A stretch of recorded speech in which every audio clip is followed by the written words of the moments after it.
po sa unang katanungan, Mads Moratillo, Net25. Hi po, Yusek. Ano po reaksyon ng Malacanang sa sinabi ni Congressman Abante na wala daw pong massive support sa posibleng next impeachment complaint against VP Sara? And si Congressman Tino naman, sinasabi niya na dapat daw, meron daw pong go signal ng Malacanang yung impeachment against the VP para daw mag-prosper. Kung ano man po ang tinatrabaho o ginagawa po sa House of Representatives, hindi po yan saklaw ng ating Pangulo. At maliwanag naman din po ang sinabi ng Pangulo, kung may kakaroon man po ng impeachment complaint o pagsasampa ng impeachment complaint laban sa Vice Presidente, ito ay dapat na ituring na parang flood control mess, na kung kinakailangang imbestigahan na malaliman at dapat may managot, dapat na managot. Alam po nating lahat na ang mga mababatas ay binoto dahil sila po ay may puso, may talino, at may konsensya. Alam nila ang tama at mali. Alam nila na ang kanilang gagawing trabaho ay para sa taong bayan, hindi para sa iilan lamang. So, sila na po. Nasa pagdidesisyon po nila yan kung magkakaroon po ng pagsasampa ng impeachment complaint at kung ano po ang kanilang gagawing pag-resolve patungkol dyan. Ma'am, ito po, this is a phone-in question. Ano daw po yung reaction ng Malacanang sa sinabi ni Congressman Leviste na meron daw di umano 7.5 billion pesos na budget na inuugnay kay ES Recto? Batay na rin daw po yan sa Cabral Files. Thank you po. Ito po bang pinatutungkulan natin ay ang Leviste Files na galing sa kanya? Mads? Yes, ma'am. Ang sinasabi raw yung Cabral Files daw po yung kinote. Ang Cabral Files po ba ay nakaninong sinasabi niya? Hawak niya po ba? Yes, ma'am. So, yun po ay maituturing nating Leviste Files. Unang-una, Mads, nakita niyo mo ba yung dokumento? Tayo, lahat sa MPC. Nakita ba natin itong sinasabi ni Congressman Leviste patungkol dun sa di umanong 7.5 billion pesos na inuugnay kay now ES Ralph Recto? Nakita ba natin? Personally, ma'am, ako hindi. Oh, yes. So, di po ba mas mahirap tugunan ang mga dokumentong hindi nakikita? Mahirap tugunan ang mga dokumentong puro insinuations. Mahirap tugunan ang mga dokumentong wala pang anumang basihan at wala pang ebidensya ng anumang anomalya. At nakausap naman din po natin ang Office of the Executive Secretary, mula sa Office of the Executive Secretary. Ang pinatutungkulan pong ito ay tinaguriang fake news.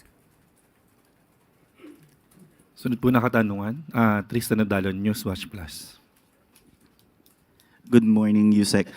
Related na lang muna po sa impeachment po. Si Congressman Toby Tiangco, sabi niya hindi siya pipirma sa impeachment against Vice President Sara Duterte because wala naman daw po pang nahuhuling big fish sa flood control. Example, Zaldico. So may mga ganito na pong lumalabas na reasoning from lawmakers na parang nagagamit din yung flood control issue on the issue of impeachment. So ano po ang pananaw dito ng Malacanang?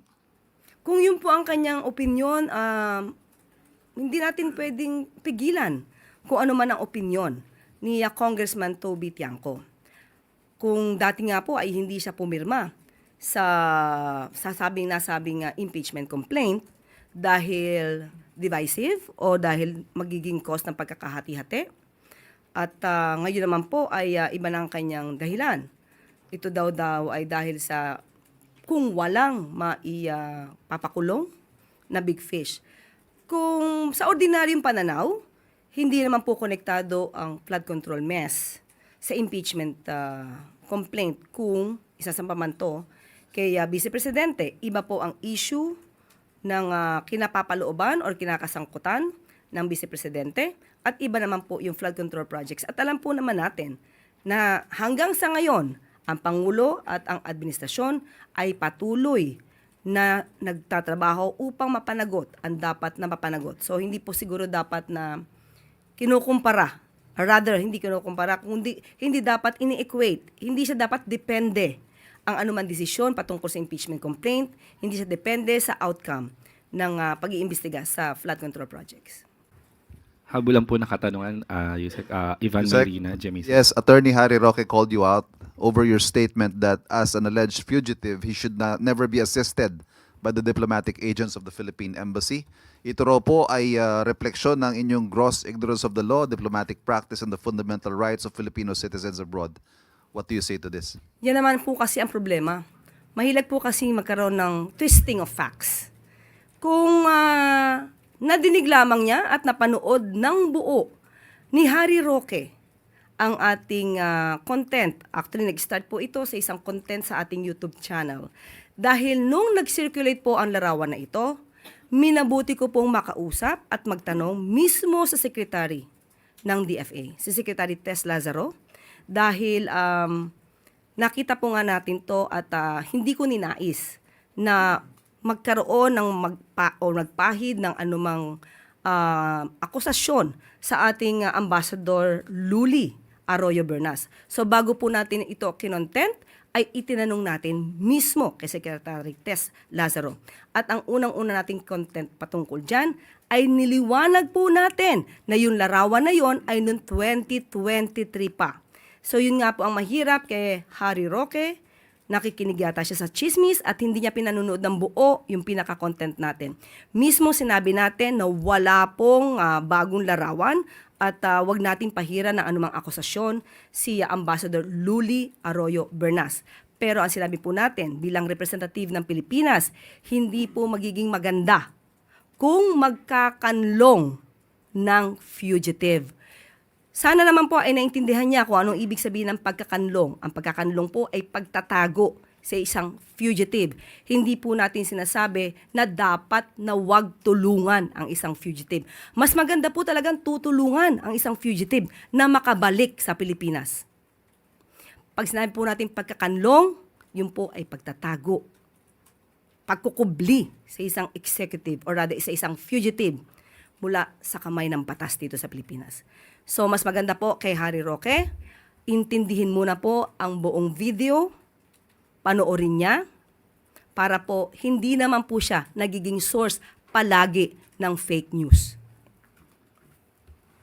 On another topic po, on ICI. I know na sagot nyo na po briefly yesterday yung fate of the ICI. But overall, ma'am, how does President Bongbong Marcos assess yung performance ng Independent Commission for Infrastructure or ICI sa mga nakalipas na buwan? Because you have Baguio Mayor Benji Magalong's rating yung performance ng ICI as 3 out of 10, calling it no longer viable and therefore needs to be abolished. And former Senate President Frank Trilon, sinabi niya naman po na it's already a dead body and could no longer function.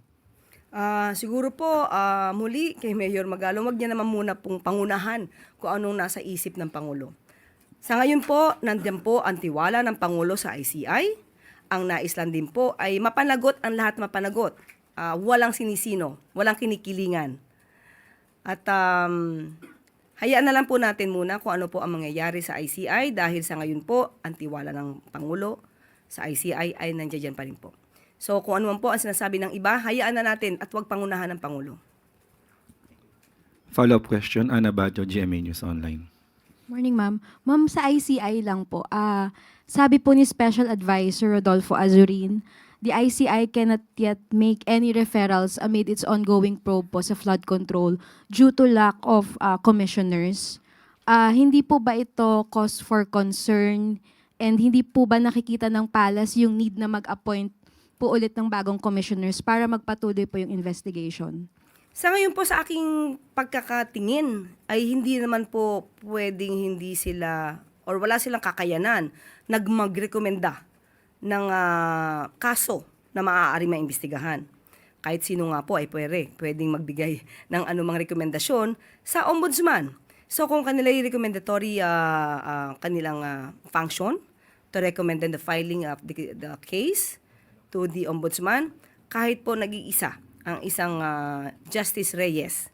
Kung ito naman po ay may sapat na ebidensya, hindi naman ito makakahadlang para sila po ay mag-rekomenda ng pagsasampa ng kaso. So ma'am, for you po, parang hindi po kailangan ngayon ng kapalit sina Fajardo and Singson? Nasa Pangulo po kasi yan, hindi po natin masasabi kung may replacement na. But as of now, hindi po hadlang. Na isa lang po at si chairman lang po Reyes ang nasa ICI. hindi po siya hadlang para makapagsampa or makapagrekomenda rather ng kaso sa Ombudsman or sa DOJ. Thank you, ma'am. Follow-up question, Samuel Medinilla, Business Mirror. Sa ICI lang rin po. I-clarify lang po namin. So yung ICI does not need a quorum to recommend po within its commissioners.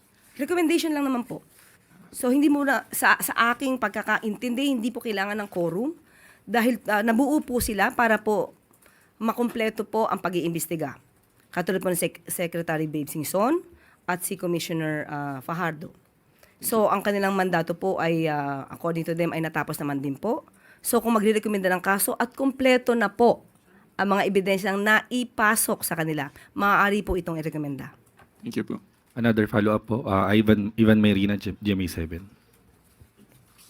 Ma'am, while it does not, ang sinabi niyo po, hindi, it should not impede the work of the ICI kung nag-iisa na lang po si Justice Reyes. But it can also be said na if they are better equipped and better staffed, baka ho mas magiging maganda ang trabaho nila. Yung ganito pong sitwasyon, kasalukuyang sitwasyon, the uncertainty of the ICI, what does this say about the sense of importance, the sense of priority, and the sense of urgency being accorded the commission by the President? Still, what I'm trying to say is that even if the ICI will only have one member, and that's the chairman, Chairman Reyes, he could still recommend the filing of the case. So kung sila man ay sasabi nyo na mas maganda kung mas marami, mas maganda po talaga. Yan naman po ay, kinikilala natin na kung mas maraming tao, mas maraming maaaring mga opisyal na mag-iimbestiga or mag-aaral ng mga kaso, mas maganda po. Pero hindi ibig sabihin niya na kahit nag-iisa ay hindi makakapag-function. Dahil sabi nga natin, muli, yung mga naging trabaho po ni Sec. Babe Singson at ni dating Commissioner Fajardo ay tapos na. So hinihintay na lang po ang pagkukulate, pag-compile, para pa ma-rekomenda ang ibang mga kaso sa DOJ at sa... And then the question, ang sabi po kasi ni former Chief PNP Azurin, susulat daw po sila sa Office of the President to get the clarification as to the fate of the ICI. Ang tanong po siguro kailangan pa ho ba nilang sumulat sa Pangulo or sa Office of the President para ho mabigyan sila ng direksyon? Kung nais po ni General Azurin na sumulat para merong silang mga katanungan, mas maganda po kung magkakaroon sila ng meeting with the President. Pero independent body po ito, or rather a commission. So, hintayin na lang po natin ang pagdating ng Pangulo patungkol po dyan. At kung meron nga po silang sulat, mas maganda po na maiparating agad nila. Ace Romero, Philippine Star. Yusek, para malinaw lang, kasi syempre isipin kahit ng sino mang nanonood ngayon, ano kaya yung parang humahad lang sa Malacanang or sa Pangulo para mag-appoint ng mga kapalit ni Rogelio Singson at saka ni Fajardo, given na after nilang mag-resign, wala pong naging kapalit. Although sinabi nyo, natapos na yung kanilang trabaho. Pero given that the President, you said, places very much importance sa ICI. So what is keeping the President from appointing new replacement, kung ano man po yung alam nyo about it? Hindi po ako makakapag-speculate. Hindi ko masasabi kung ano ang kanya naiisip dahil ang alam niya po ay patuloy naman po ang pag-iimbestiga. Maliban po sa ICI, nandiyan po ang DOJ, nandiyan din po ang Ombudsman. So, hindi po nakikita ng Pangulo na tumitigil ang pag-iimbestiga. Pero yung earlier stance po ninyo na sinasabi nyo na hinihintay natin yung pagpasa ng Independent People's Commission na maaring pumalit or mag-expand ng powers ng ICI, does it still stand? Yes, nandun pa rin po. Priority bill pa rin po ng Pangulo ito. So maaring yun ba ang dahilan kaya walang bagong kapalit itong mga commissioners na nagbitiw? Hindi ko kaya mag-speculate on that. Okay, salamat po. Salamat po. Sunod po na katanungan, Alvin Baltazar, Radyo Pilipinas. Yusek, good afternoon po. Yusek, napag-usapan yung alleged corruption sa Bureau of sa Bureau of Fire and Protection. Tapos nabanggit yata ni Secretary Remulla na nag-recommend na siya kay Pangulo Marcos na i-relieve na yung pinuno ng BFP. Ano pong status ito, Yusek? Meron na po bang pa siyang Pangulo na posibleng pinadaan kay Executive Secretary Ralph Recto? Nakakausap po natin mula sa OES at sa ngayon po ay no visibility. Hindi pa po nila nakikita kung ano man po yung recommendation ni Secretary John Vic. So hintayin po natin at para makapagpasya po ang Pangulo patungkol dyan. Thank you po, Yusek. Salamat po. Para po sa huling katanungan, Samuel Medinilla, Business Mirror. Good morning, ma'am. I-verify lang po namin kung natuloy po ba yung pag-sign ng Philippine-UAE Memorandum of Understanding on Defense Cooperation. Confirmed. Opo, napirmahan po. Tapos, meron rin po kayang data ang Mapalas kung meron po bang investment deals na na-finalize dun sa UAE. May nabanggit po sa atin pero siguro po yung detalye nito ay mas maganda manggaling kay Secretary Cristina Roque. Pero nabanggit po dito ang patungkol po sa maaaring pagpasok ng DAMAC Digital.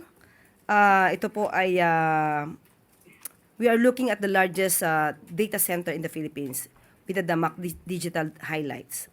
Meron din po sa Masdar.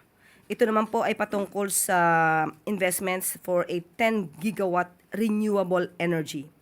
Pati po ang Abu Dhabi National Oil Company para naman po sa petroleum depot dito sa Subic or sa La Union. So, ilan lamang po ito sa mga napag-usapan. Pero ibibigay ko po ang katanungan ito para sa mas detaling sagot kay Secretary Cristina Roque. May details po kaya dun sa defense agreement? Sa ngayon, wala po akong hawak. Thank you po.